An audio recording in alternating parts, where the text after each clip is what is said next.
सुमन की शादी को आज ठीक 7 दिन हुए थे। 7 दिन जो उसके लिए किसी लंबी परीक्षा से कम नहीं थे। ससुराल बड़ा था, लोग ज्यादा थे और निगाहें हर वक्त उस पर टिकी रहती थीं। वह शहर में पली बढ़ी थी, साफ सुथरे कमरे, गैस चूल्हा, नापतौल से बना खाना। और यहाँ मिट्टी का चूल्हा, लकड़ी की आंच, और हर स्वाद का फैसला जुबान से नहीं, दिल से होता था। आज उसकी पहली रसोई थी। सुबह से ही घर में हलचल थी। सास कमला देवी आंगन में बैठी सबको निर्देश दे रही थीं। आज बहू के हाथ का खाना सब खाएंगे। देखें, शहर की लड़की में कितना दम है। यह बात सुमन ने सुनी तो नहीं, लेकिन उसकी आंखों में डर उतर आया।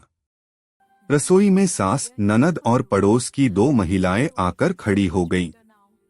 कोई खुलकर मदद नहीं कर रहा था, सब बस देख रही थीं। दाल जरा तीखी होनी चाहिए, सास ने कहा। यहां ऐसे ही बनती है, ननद ने जोड़ा। सुमन ने सिर हिलाया। उसने मसाले डाले, पर अंदाज से नहीं, डर से। आंच तेज थी, पसीना माथे से टपक रहा था। उसके हाथ कांप रहे थे, पर वह कुछ कह नहीं रही थी। दोपहर को सब थाली लेकर बैठ गए। पहला कौर सास ने मुंह में रखा। चेहरा सिकुड़ गया। ये क्या बना दिया? उन्होंने थाली जोर से रख दी। इतना तीखा, क्या किसी दुश्मन को खिलाना है? ननद हंस पड़ी। शहर में शायद मिर्च सस्ती मिलती है।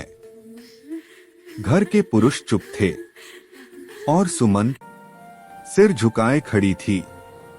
उसकी आंखें भर आईं, लेकिन आंसू गिरने नहीं दिए। सास बोली, पहली रसोई होती है घर में अपनी जगह बनाने की, और तुमने यही दिखाया। सुमन का गला भर आया। वह धीरे से बोली, माँ जी, अगर गलती हो गई हो तो। गलती? सास ने काट दिया। घर चलाना सीखो पहले, फिर बहू बनना।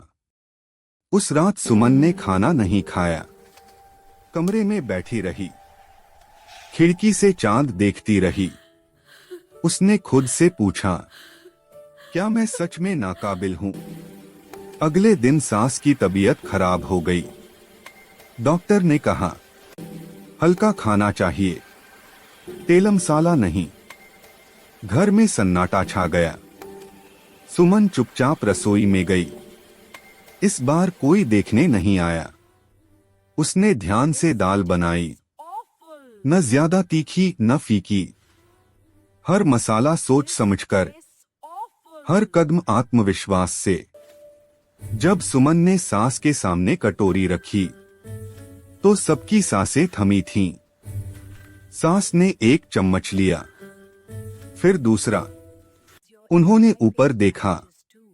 ये तुमने बनाया? सुमन ने सिर हिलाया।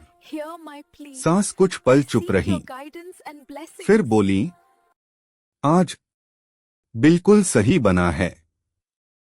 घर में पहली बार सुमन के लिए कोई कठोर शब्द नहीं निकला। शाम को सास ने सबके सामने कहा, हर गलती कमजोरी नहीं होती, कुछ सीखने की शुरुआत होती है। सुमन की आंखें भर आईं। इस बार खुशी से। वह समझ गई थी, पहली रसोई सिर्फ खाना बनाने की नहीं होती, बल्कि खुद को साबित करने की भी होती है। और सुमन आज उस परीक्षा में पास हो गई थी।